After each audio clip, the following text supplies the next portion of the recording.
The Opinion with Michael J. The question is, why is Trump dangerous for the world economy?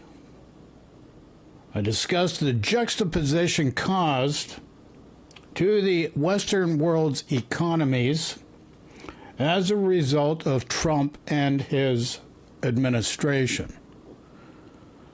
To further elaborate, number one, the United States has the privilege of being the reserve currency of the world. And number two, this Trump administration is bullying the world by abusing the use of tariffs.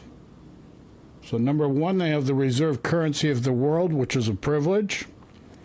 And because of that privilege, they are abusing that in the way they're using tariffs to bully the world and make America a pay-to-play scenario. That's as simple as we can put it. Now, what are the risks caused by this association?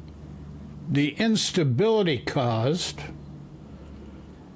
and why now, more than ever, a new trading system is it's necessary. And it's been brought up by the Canadian Prime Minister, Mark Carney. I've done a video on it.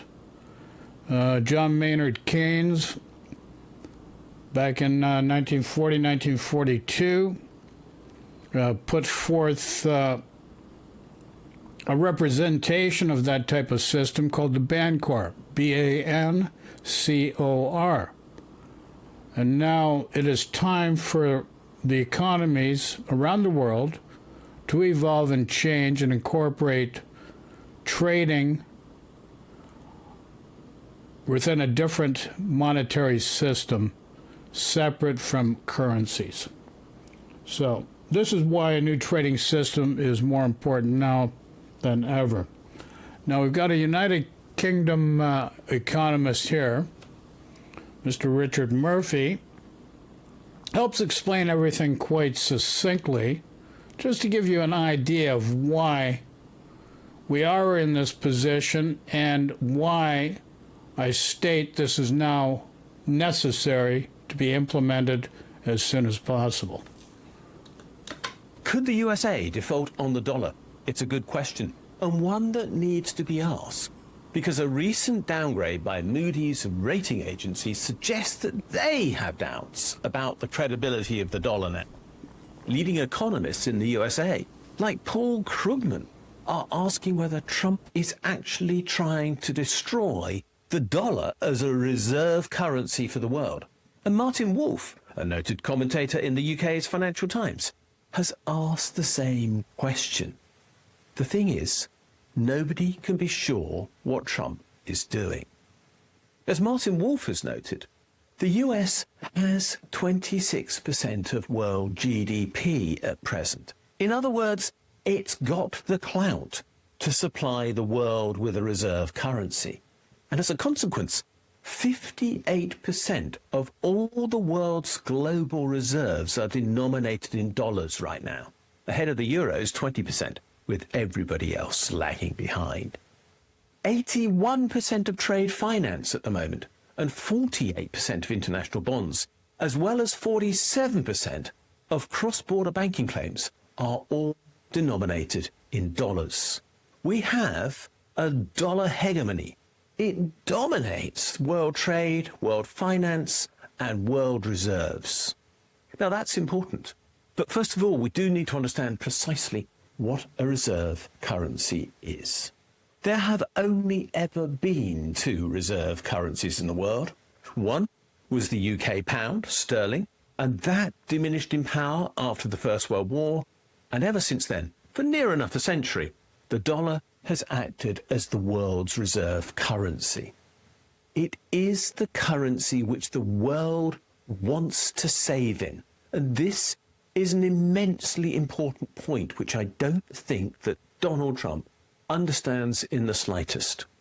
To provide a reserve currency, a nation has to have a number of characteristics. First of all, it has to be a major trading nation. And as I've just explained, the USA is that. It provides a quarter of the world's GDP and a lot of its trade as a consequence. It also has to be the creator of a stable currency. And let's be clear about it. The dollar has, broadly speaking, fulfilled that role, although there were times when you might wonder about that, particularly during the Paul Volcker era of the 1980s, when US interest rates were incredibly high. But perhaps most importantly, the country that is going to supply the world's reserve currency has to be willing to act as the borrower of last resort in the world. In other words, when everybody else wants to flee to safety, when they want to get out of the currencies they're in because they no longer trust them, that country has to be willing to borrow the funds that other people want to deposit with it. And that is exactly why, at present, the US has $36 trillion of borrowing. It's not just because it wants to run a deficit, it's because the world wants to save it. And that is a vital thing to understand.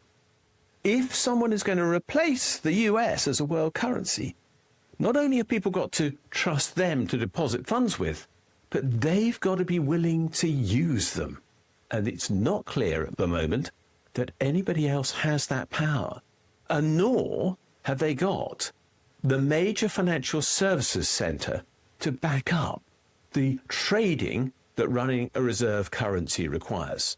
The UK has, but hasn't got the economic clout. The dollar has got the economic clout.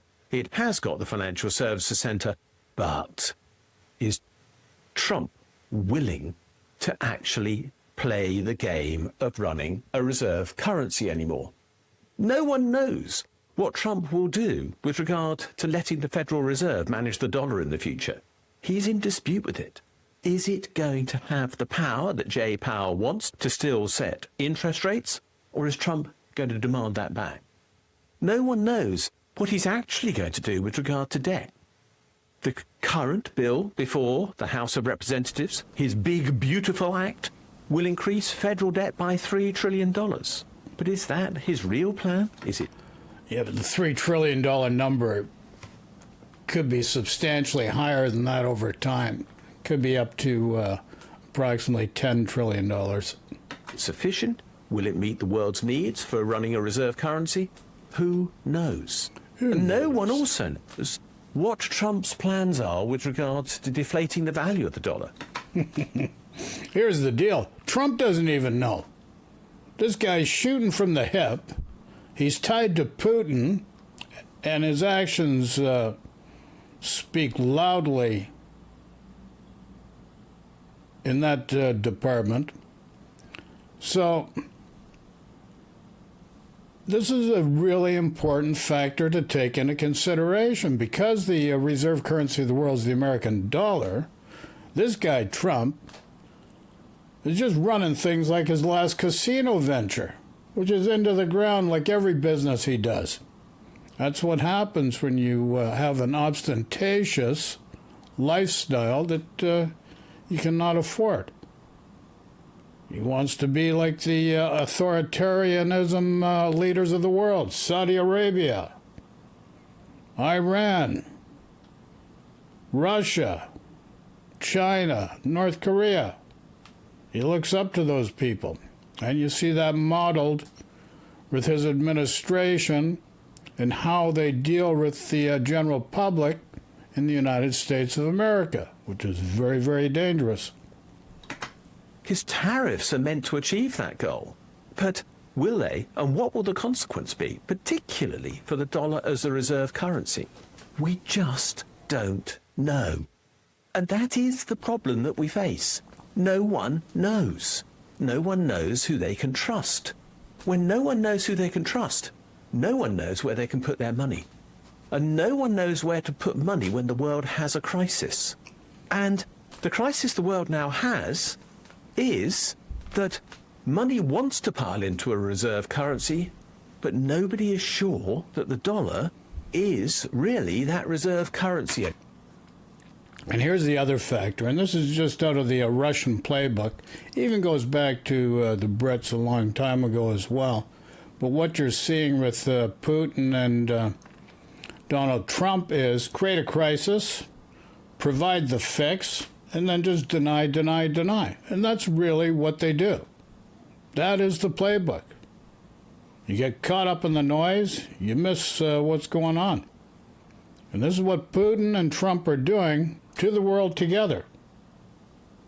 Create a crisis, claim they have the fix for the crisis, and then deny, deny, deny. And that's the way they've operated from day one in each one of their administrations.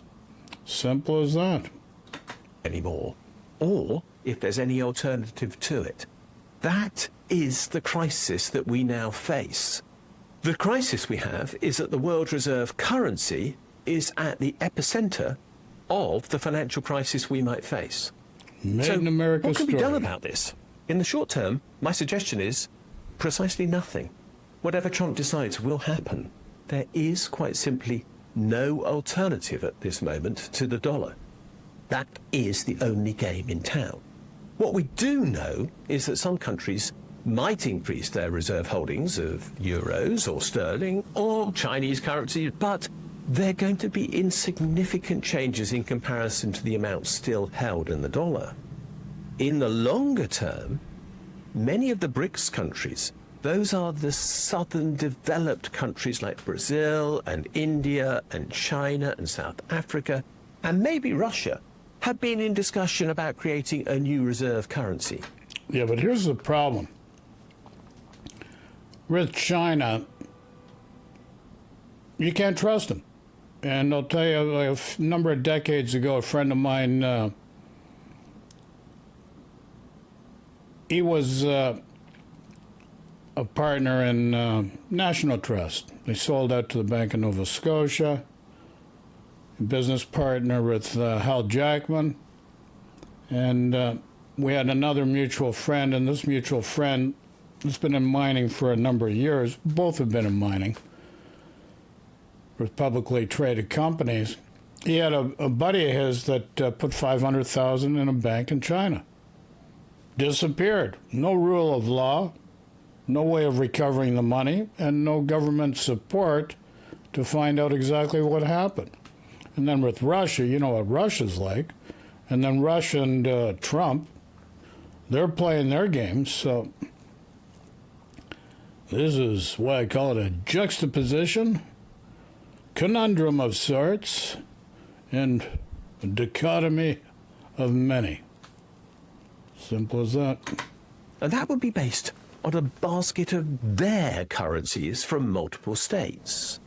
But although the idea looks good, there are several problems. The first one is very obvious. Who will run it? Would it be the World Bank or someone else? It's unlikely to be the World Bank. That is too associated, first of all, with the USA, and secondly, with the post-war consensus, which was heavily dominated by Europe and the USA, and the countries who want this reserve currency are rejecting that colonial model of economic management. So, who will it be? So who will it be? Ghostbusters? No, all due seriousness. This would be a perfect opportunity for Canada, Britain, and the EU to combine and create an alternative if need be. Just putting it out there. So, questions, comments, please throw in the comments section. Thanks for watching. Let me know what you think. Love and peace to everybody. Take care. Talk to you all soon. Ciao for now.